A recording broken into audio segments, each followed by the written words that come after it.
जय भीम नमो बुद्धाय। दोस्तों, किसी ने सत्य ही कहा है कि अहंकार सत्य को स्वीकार नहीं करता है और सत्य को जानने वाला कभी अहंकार नहीं करता है।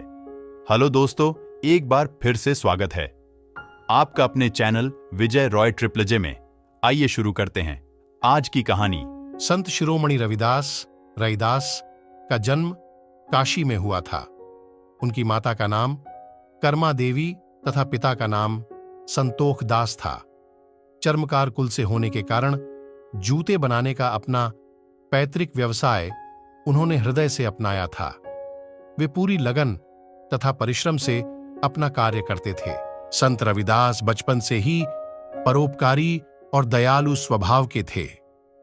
दूसरों की सहायता करना उन्हें बहुत अच्छा लगता था। खासकर साधु संतों की सेवा और प्रभु स्मरण में वे विशेष ध्यान लगाते थे। एक दिन संत रविदास अपनी कुटिया में बैठे प्रभु का स्मरण करते हुए कार्य कर रहे थे। तभी एक ब्राह्मण रविदास जी की कुटिया पर आया और उन्हें सादर वंदन करके बोला कि मैं गंगा जी स्नान करने जा रहा था, सो रास्ते में आपके दर्शन करने चला आया। रविदास जी ने कहा कि आप गंगा स्नान करने जा रहे हैं, यह एक मुद्रा है, इसे मेरी तरफ से गंगा मैया को दे देना। ब्राह्मण जब गंगा जी पहुंचा और स्नान करके जैसे रुपया गंगा में डालने को उद्यत हुआ, तो गंगा नदी में से गंगा मैया ने जल में से अपना हाथ निकालकर वह रुपया ब्राह्मण से ले लिया तथा उसके बदले ब्राह्मण को एक सोने का कंगन दे दिया। ब्राह्मण जब गंगा मैया का दिया कंगन लेकर लौट रहा था, तो वह नगर के राजा से मिलने चला गया। ब्राह्मण को विचार आया कि यदि यह कंगन राजा को दे दिया जाए तो राजा बहुत प्रसन्न होगा। उसने वह कंगन राजा को भेंट कर दिया। राजा ने बहुत सी मुद्राएं देकर उसकी झोली भर दी। ब्राह्मण अपने घर चला गया। इधर राजा ने वह कंगन अपनी महारानी के हाथ में बहुत प्रेम से पहनाया, तो महारानी बहुत खुश हुई और राजा से बोली कि कंगन तो बहुत सुंदर है, परंतु यह क्या एक ही कंगन? क्या आप बिल्कुल ऐसा ही एक और कंगन नहीं मंगा सकते हैं? राजा ने कहा, प्रिय, ऐसा ही एक और कंगन मैं तुम्हें शीघ्र मंगवा दूंगा। राजा से उसी ब्राह्मण को खबर भिजवाई कि जैसा कंगन मुझे भेंट किया था, वैसा ही एक और कंगन मुझे 3 दिन में लाकर दो, वरना राजा के दंड का पात्र बनना पड़ेगा। खबर सुनते ही ब्राह्मण के होश उड़ गए। वह पछताने लगा कि मैं व्यर्थ ही राजा के पास गया, दूसरा कंगन कहां से लाऊं।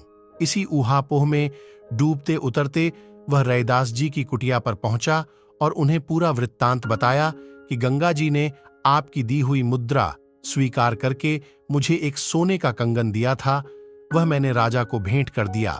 अब राजा ने मुझसे वैसा ही कंगन मांगा है। यदि मैंने 3 दिन में दूसरा कंगन नहीं दिया तो राजा मुझे कठोर दंड देगा। रविदास जी बोले कि तुमने मुझे बताए बगैर राजा को कंगन भेंट कर दिया, इसका पछतावा मत करो। यदि कंगन तुम भी रख लेते तो मैं नाराज नहीं होता, नहीं मैं अब तुमसे नाराज हूं। रही दूसरे कंगन की बात, तो मैं गंगा मैया से प्रार्थना करता हूं कि इस ब्राह्मण का मान सम्मान तुम्हारे हाथ है, इसकी लाज रख देना। ऐसा कहने के उपरांत रविदास जी ने अपनी वह कठौती उठाई जिसमें वे चर्म गलाते थे, उसमें जल भरा हुआ था। उन्होंने गंगा मैया का आह्वान कर अपनी कठौती से जल छिड़का। तब गंगा मैया प्रकट हुई और रविदास जी के आग्रह पर उन्होंने एक और कड़ा ब्राह्मण को दे दिया।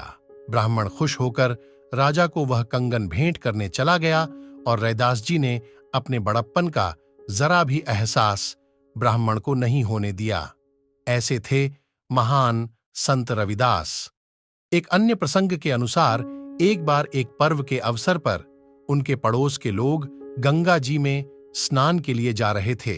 रविदास के शिष्यों में से एक ने उनसे भी गंगा स्नान के लिए चलने का आग्रह किया। उन्होंने उत्तर दिया, गंगा स्नान के लिए मैं अवश्य चलता, किंतु एक व्यक्ति को जूते बनाकर आज ही देने का वचन मैंने दे रखा है। यदि मैं उसे आज जूते नहीं दे सका तो मेरा वचन भंग होगा।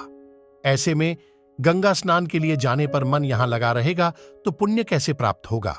मन जो काम करने के लिए अंतःकरण से तैयार हो, वही काम करना उचित है। अगर मन सही है तो इसे कठौते के जल में ही गंगा स्नान का पुण्य प्राप्त हो सकता है। माना जाता है कि इस प्रकार के उनके व्यवहार के बाद से ही यह कहावत प्रचलित हो गई कि बंशी मन चंगा तो कठौती में गंगा।